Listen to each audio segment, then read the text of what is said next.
Kevin Laurent. I'm an extension associate with the Department of Animal and Food Sciences at UK, and we're here on a rented farm I have here in Princeton, Kentucky, where we background and run some stocker calves. So we probably have access to about 50 acres of actual pasture. We try to do 1 truckload a year, outgoing truckload. What we'll do is try to buy in November or December, and trying to go kind of with the seasonal trends where our light cattle are cheapest, and try to sell when our heavy yearlings are highest. Now that doesn't always work every year exactly, but in general, you know, history's on our side, I guess, on that. We try to buy 3 or 4 weights. In the last 3 or 4 years, we've been buying male calves. I'll say male calves because most of the time in those light calves you're having to buy bulls. There's not enough quality steers most of the time at the sale barn at any one particular time to speak of, but a lot of times we're buying predominantly bull calves. We usually buy in at about November, December. A lot of times just with my schedule, it's December before I can really put enough time to it. But and what we're looking for is, what I like to do is kind of push it a little bit later. Let these calves kind of harden up a little bit that are coming to the sale barn. They're not quite as tender as, say, an October calf coming right off the cow.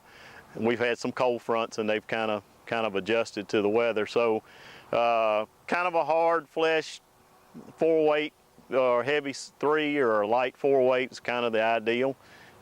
We've been generally getting black cattle, and a lot of that's just because there's more black cattle on the market. Generally on these calves, we'll give them some kind of a antibiotic shot coming in. We've been using Draxxin and have good results with that. We'll receive them, give them their Draxxin shot, give them their first round of virals. We've been using a nasal protocol on arrival. We'll use that, we'll deworm. I will not castrate on arrival. Since we're going to hold these cattle until all the way to the end of the summer, we've got plenty of time in them. I just want to get them started, so we wait about 30 days. We'll booster and castrate in about 30 days after we've received them. As far as receiving, other things we try to stick to on receiving, I'm a true believer that you need to get the very best quality hay.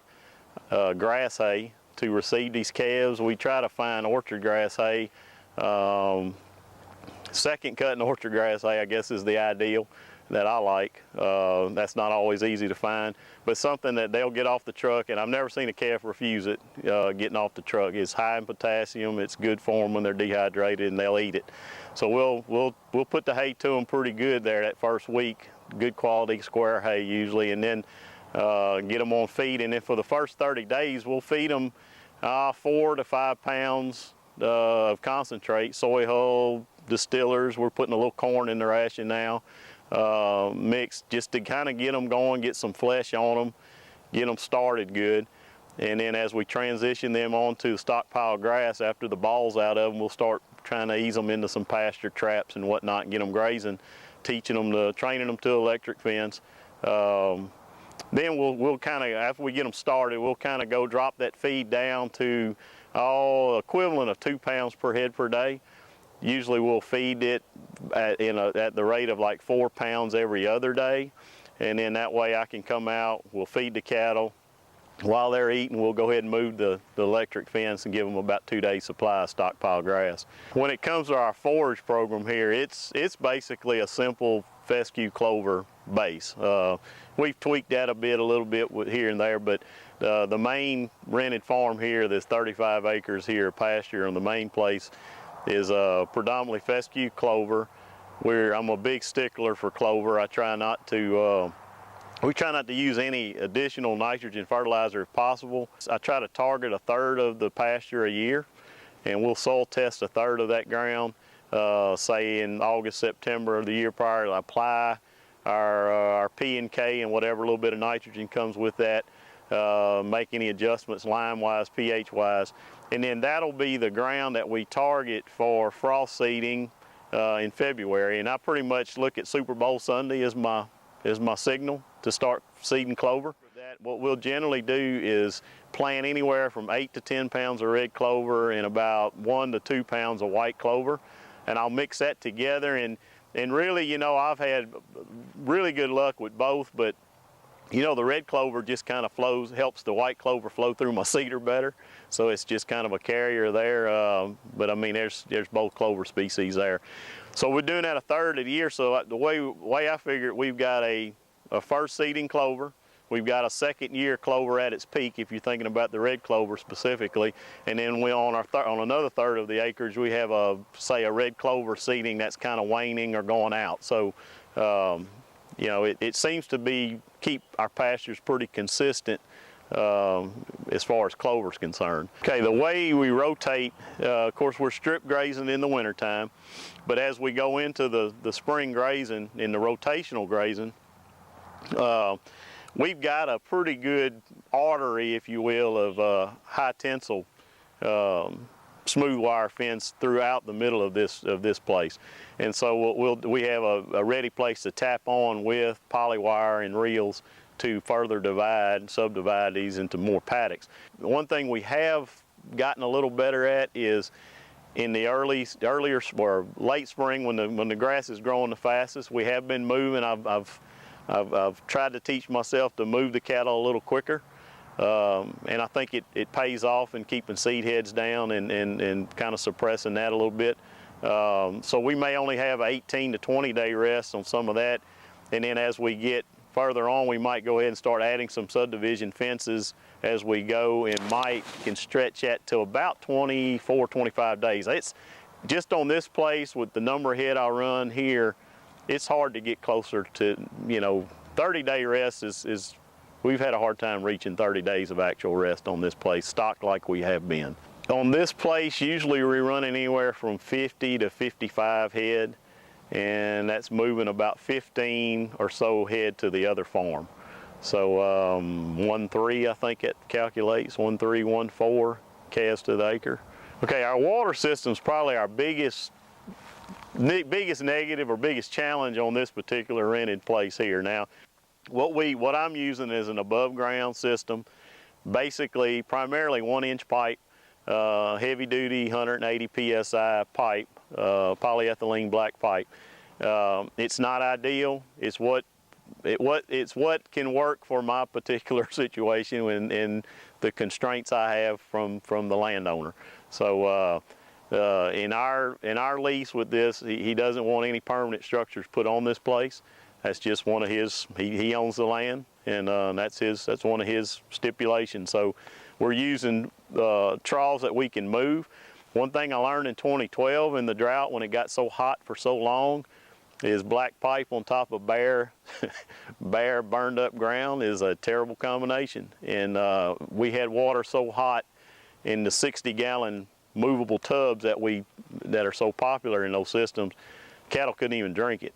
And so we moved to a 200-gallon kind of rubberized tub, not a Rubbermaid brand, not the rigid plastic, but a flexible, more rubberized type tub.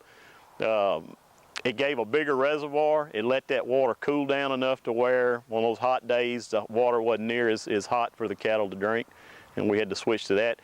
It's also a good tub to use in the wintertime, like at this time of the year when you know, it can freeze and it won't crack.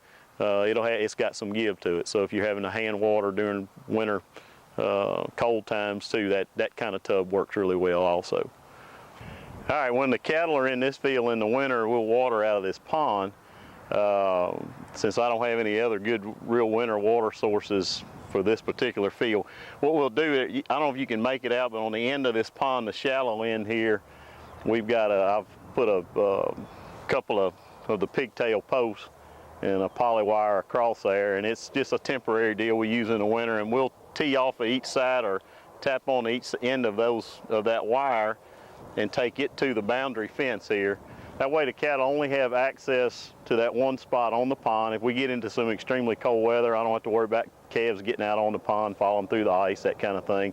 Plus they don't muck it up, you know, and get all in the pond and tear up the banks too bad. As far as time and labor, you know, a lot of people shy away from doing a lot of rotational grazing or strip grazing with stockpile grass and moving fences. They think it's going to take too much time, and you know, you got to learn to work a little smart, I think, on it. I've always said if we could figure out a gizmo that would roll out a fence and take up a fence from behind the wheel of something, whether it be a gator or a four-wheeler or a truck or something. That, you know, everybody would be doing it. But to get on foot and walk and put a fence in and roll up a wire, you know, that's kind of foreign to us. In the summertime, when I'm moving paddocks and my paddocks are pretty much set up, I'm not really moving much fence.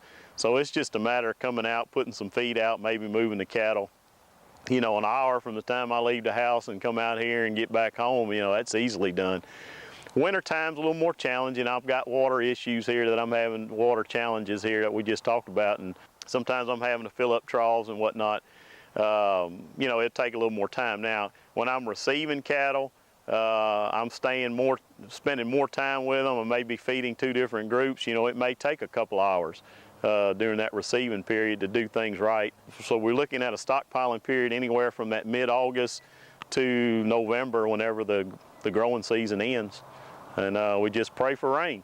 And I mean, if we don't get the rain, we've had the drought years, we've either altered the time that we buy the calves, or we'll buy the calves and buy hay and put the calves through a dry lot scenario. There's a couple of the drought years we bought calves and fed them for 60 days before we ever turned them out. We just fed them, purchased hay and feed, and we waited until, timing-wise, that the rest of the winter matched our